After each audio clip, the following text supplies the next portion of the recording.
Bienvenidas y bienvenidos a Del libro al micrófono. Hoy, nos metemos con un libro que nos pidieron bastante. Cultura General para Domis. De Florence Braunstein y Jean-François Pepine. La verdad es que la promesa es grande, ¿no? Darnos como un panorama general de todo. Universo, historia, arte, ciencia, un montón. Y nuestra idea, como siempre, es rascar un poco más allá, ver qué ideas clave hay, si hay conexiones interesantes y sobre todo, por qué esto podría importarnos hoy. Vamos a ver cómo le hicieron los autores para meter tanto en un libro, ¿no? Y qué sacamos en limpio. Empezamos a desmenuzarlo. Dale, me parece perfecto. Porque la pregunta de fondo es esa. ¿Qué es tener cultura general hoy en día? ¿Es saber datos sueltos o entender cómo se conecta todo? Y este libro, nos da material para pensar en eso. Va desde el Big Bang hasta, no sé, debates de hoy. Lo interesante va a ser encontrarle el hilo, ¿no? Si es que lo tiene tan claro. El libro sí, arranca con todo, literalmente con el universo. Te tira cifras que marean 17 mil millones de años. ¡Guau! Y hasta un posible final, el Big Crunch, lejísimos en el futuro. Y nos recuerda que nuestro Sol también tiene fecha de caducidad, aunque falten 5 mil millones de años. Menos mal. Te pone en perspectiva, ¿verdad? Totalmente. Te ubica en el mapa cósmico y rápido te trae de vuelta a casa, al sistema solar. El Sol, los 8 planetas de siempre, Plutón como planeta enano. Y todos esos asteroides, cometas, explica lo de los cometas, ¿no? Roca, hielo, polvo. Y la cola famosa que le sale al acercarse al Sol. Es empezar por lo básico de nuestro vecindario espacial. Y de ahí a cómo empezamos a entender todo esto. A mí me encantó el ejemplo de Eratóstenes, siglo III a.C. Ah, sí, buenísimo. Calculó cuánto medía la Tierra comparando sombras en 2 ciudades, y casi le atina. No es solo una anécdota vieja, ¿o sí? Para nada. Es como una ventanita a esa necesidad que tenemos de medir, de entender, de hacer mapas del mundo. Es el comienzo de la ciencia, ¿no? Observar, deducir. Ese impulso lo vamos a ver repetirse 1000 veces después. Eratóstenes te muestra que la curiosidad, el ingenio, no son de ahora nomás. Y esa misma curiosidad nos llevó a entender la Tierra. El libro te cuenta la estructura. Corteza, manto, núcleo. Ajá. Y el campo magnético, que nos protege, como un escudo invisible. Y la atmósfera, claro, con ese 21% de oxígeno tan importante. También habla de la tectónica de placas. A veces se nos olvida lo revolucionaria que fue esa idea. ¿Cierto? O sea, para explicar cómo se mueven los continentes, cómo salen las montañas o se forman esas fosas en el océano. Pasó de ser una idea medio loca a, la base de la geología. Exacto. Y toca el clima también. Las zonas cálidas, templadas, frías. Te da los datos récord, ¿no? El calorazo en Libia, el frío polar en la Antártida. Y fíjate, plantea el debate, que hoy ya no es tanto debate, sobre calentamiento por CO2 versus enfriamiento por contaminación. Quizás refleja un poco la época en que se escribió, ¿no? Puede ser. Explica lo de la banquisa, el hielo del mar y el Inland Seas, esos hielos gigantes de agua dulce. Vientos, huracanes, tifones, la escala de Richter. ¿Recuerda el terremoto de Lisboa de 1755? Terrible. Y ese no fue solo un desastre natural, ¿eh? Cambió hasta la forma de pensar de la gente en la Ilustración. Exacto. Fue un golpe duro para esa visión tan optimista del mundo que tenían muchos filósofos.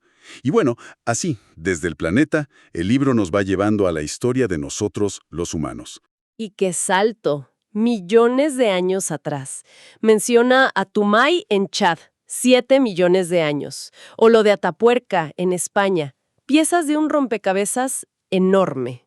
Y destaca 2 cosas que cambiaron todo, ¿no? Primero, dominar el fuego. Poder cocinar, calentarse, defenderse. Un cambio radical. Totalmente. Y después, la escritura.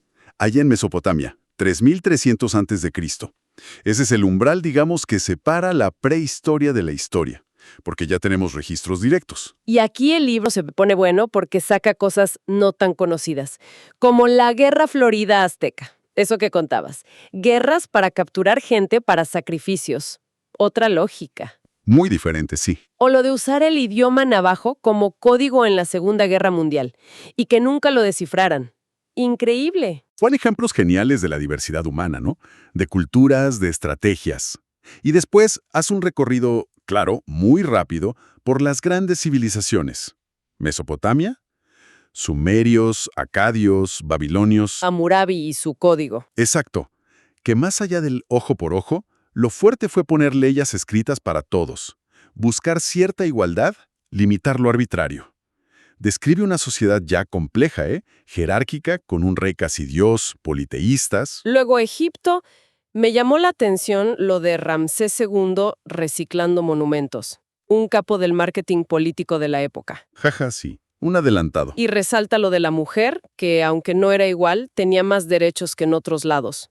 Y bueno, los dioses, el libro de los muertos. Fascinante. Después Grecia.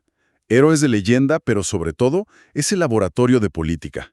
La democracia ateniense, bueno, limitada, claro.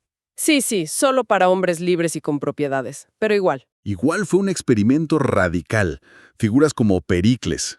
Y el contraste con Esparta, ¿no? Esa educación militar tan dura. Uf, sí. Luego Alejandro Magno, que no fue solo conquista militar, fue cultural, esparció el helenismo.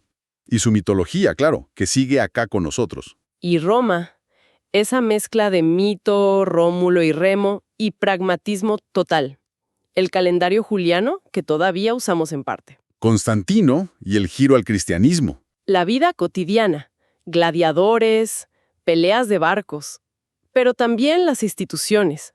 El Senado, los cónsules, la ley de las 12 tablas. Y la legión romana, esa máquina de guerra. Me encanta la anécdota del esclavo susurrándole al general victorioso. Recuerda que eres mortal. Toma, una bajada a tierra. Jaja, buenísimo, típico romano. El libro también da unas pinceladas de otras culturas, China, con la muralla, los guerreros de terracota, Japón y el sintoísmo, Al-Ándalus, la Córdoba califal, un centro de saber tremendo. El Imperio Otomano, reinos africanos como Ghana, Malí, Tombuctú, América precolombina, Oceanía. Es un intento valiente de dar una mirada global, aunque sea rapidito. Sí, un pantallazo. Volviendo a Occidente, el libro salta a ciencia y descubrimientos, y hace una diferencia útil. Descubrimiento es hallar algo que ya estaba, como América para Colón. Y invento es crear algo nuevo. Exacto. Y repasa hitos médicos que nos cambiaron la vida. El estetoscopio de la NEC, poder escuchar adentro del cuerpo. La anestesia. Imagínate las cirugías antes. Ni pensarlo. Pasteur, con la pasteurización, la vacuna contra la rabia. Koch encontrando el bacilo de la tuberculosis. Lance Steiner y los grupos sanguíneos, clave para las transfusiones. Son cosas que hoy damos por hechas, pero fueron, wow, revoluciones. En biología, menciona a Buffon, Cuvier, el padre de la paleontología. Y Darwin, claro, el origen de las especies. Eso no fue solo biología. Nos cambió la idea de quiénes somos en la naturaleza. Totalmente. Y después, Freud, el psicoanálisis, el ello, la libido, las fases. Conceptos que, aunque se discutan, se metieron hasta la cocina en la cultura del siglo XX. Sin duda. El libro también destaca a los Curie, Pierre y Marie, pioneros con la radiactividad, y Marie Curie con 2 Nobel en ciencias distintas. Impresionante. Una genia. Y menciona a Amartya Sen, Nobel de Economía, por su trabajo sobre la pobreza, las hambrunas, mostrando que no siempre es falta de comida, sino cómo se distribuye, el acceso. Mete una mirada social a la economía. También recuerda exploradores. Colón, sí, pero también Stanley, encontrando a Livingstone. La exploración, que muchas veces iba de la mano con el comercio, el colonialismo, como el comercio triangular. Pero también por pura curiosidad, ¿no? Como el jesuita Pedro Páez buscando dónde nacía el Nilo Azul. Exacto. Y sigue con cómo evolucionó la comunicación. El quipu inca, ese sistema de nudos, el telégrafo primero de señales, luego el eléctrico de Morsa. El teléfono, y bueno, la revolución digital, desde esas compus gigantes hasta Internet y el celular. Cada paso achicó el mundo y aceleró todo. No olvida inventos prácticos, La calculadora de Pascal, la máquina de vapor de Watt que movió la revolución industrial. El pararrayos de Franklin, el auto. Inventos que transformaron la vida diaria y la economía. Y así como exploramos la historia y la naturaleza, también buscamos expresarnos, entendernos, con el arte, las letras. El libro le dedica un buen espacio a eso. ¿Sí? Hace un recorrido por las corrientes literarias. Clasicismo, Renacimiento, hay Conservantes, Góngora, Quevedo en España. Ilustración, romanticismo, realismo. Hasta el siglo XX, con Kafka, la generación del 98, la del 27, Lorca. Intenta como capturar la onda de cada movimiento.